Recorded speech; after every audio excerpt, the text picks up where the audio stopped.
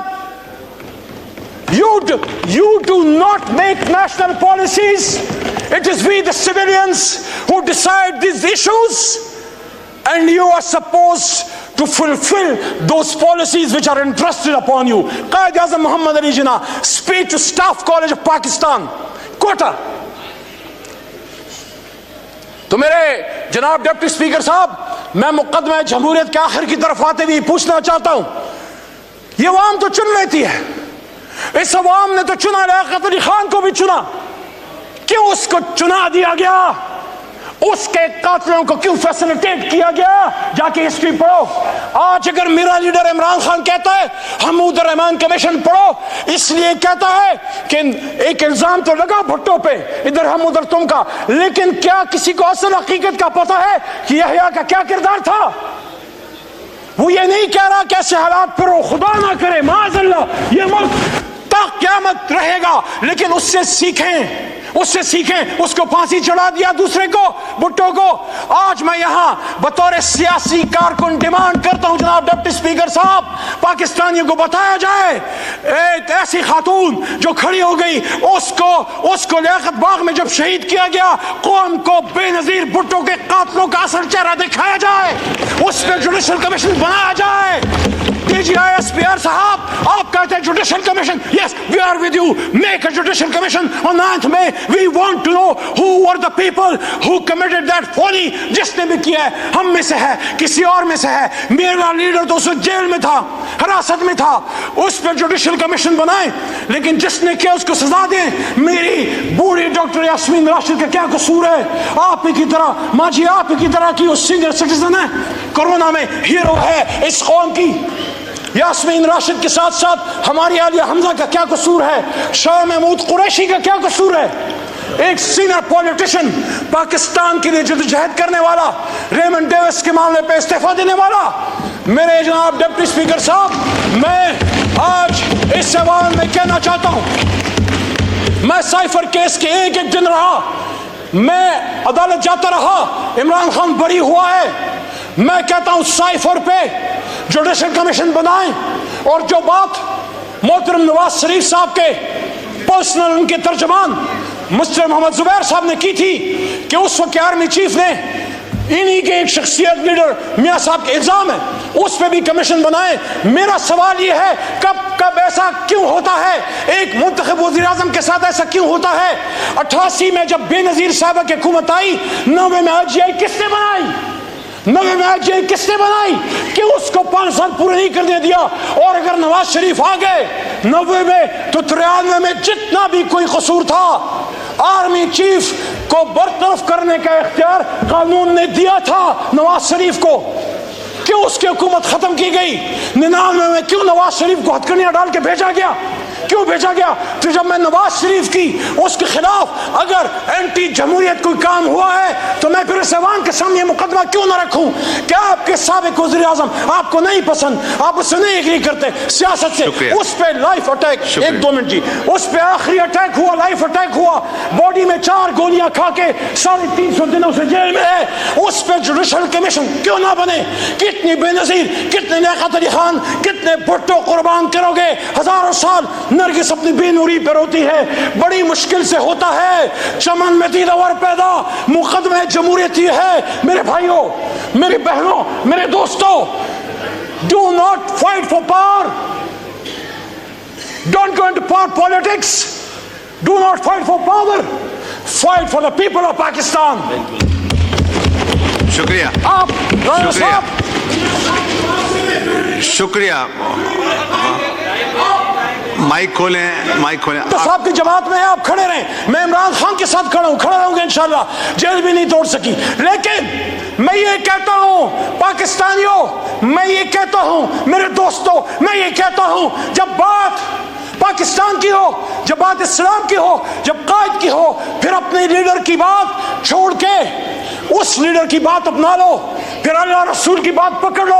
آپ میں سے ہر ایک لیڈر ہے, میں نے پچھلی سپیچ میں بھی یہ بات کی, ہم اپنا اسٹیچر بڑھائیں, اپنے لیڈر کی غلط بات کو غلط کہیں, پاکستان زندہ باد کے لیے کہیں. اور اس شعر کے ساتھ اسپیکر صاحب آپ کو شعروں کا بڑا شوق ہے, صاحب ذوق ہیں.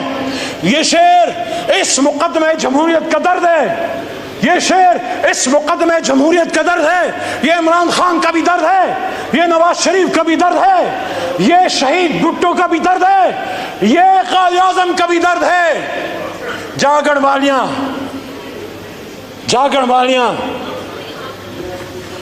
رچ کے لٹے, سوئے تسی بھی ہو تو سوئے اسی بھی ہیں, لالی اکھیں دی بے دستی ہے, روئے تسی بھی ہو تو روئے اسی بھی ہیں. پاکستان زندہ باد, جمہوریت زندہ باد, عمران خان